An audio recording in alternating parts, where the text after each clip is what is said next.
Hello, my name is Lucela Angelica.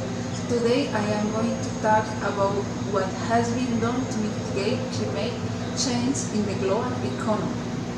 Given the growing globalization in which the world finds itself, it can be affirmed that although it has allowed a cultural, political, economic, social, environmental, and financial integration, which has benefited both developed and developing countries. However, this has also brought great consequences, including a mainly economic and financial inequality between countries. In the short term, the effects of globalization have given rise to other problems that had not been foreseen during the process. One of them is environmental pollution that causes climatic change that can complicate human survival in the coming years. The developed countries have taken advantage of their financing capacity and economic power to establish their industries in countries where production and labor costs are cheaper, which allows the outsourcing of production through outsourcing. With the above, we can affirm that we also have an externalization of environmental pollution, since countries that previously did not emit pollution gases now do so. Some concept of countries on climate change and how this could affect their economies in the near future.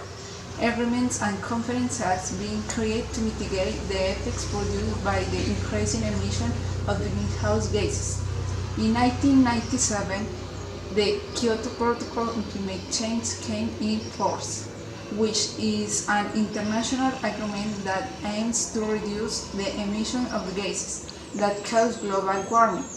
This instrument is within the framework of the United Nations Framework Convention on Climate Change, signed in 1992 within what is known as the Earth Summit of Rio de Janeiro, and is one of the legal instruments of international organization to fight against climate change.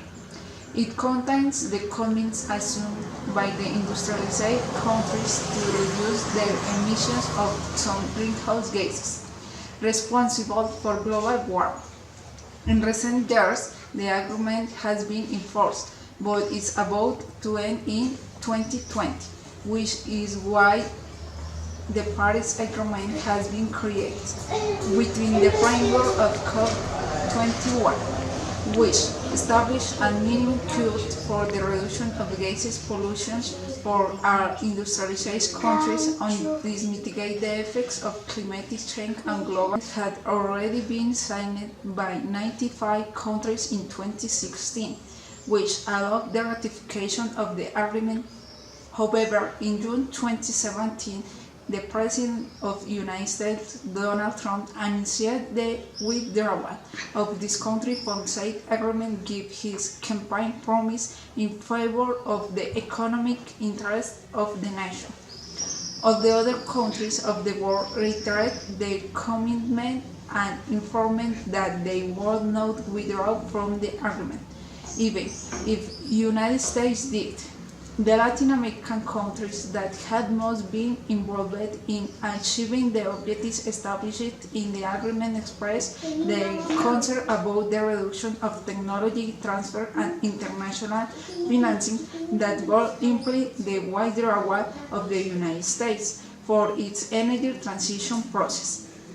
One of the main problems evidenced by these agreements in favor of climate change are the requirements that these highest emission of greenhouse gases.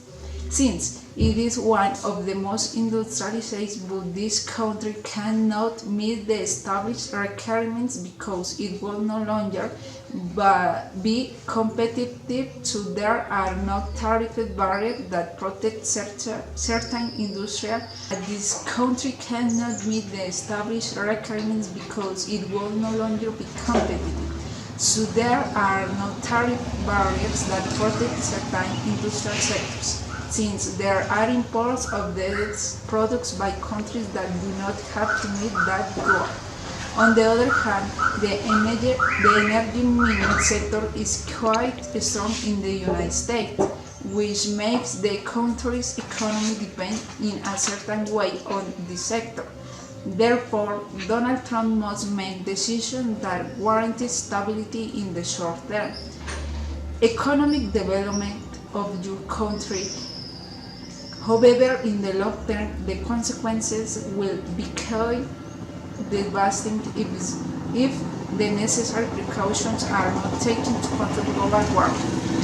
We will find ourselves in an environment in which we will have So, 1. Increase in sea level. 2. Heat waves. 3. Killer storms. 4. Drought. 5. Species in extinction. 6. Disease. 7. Disappearance of glaciers. 8. Wars. 9. Economic instability. 10. Destruction of ecosystems. Now, the question is, in 20 years we will be prepared to face all these effects?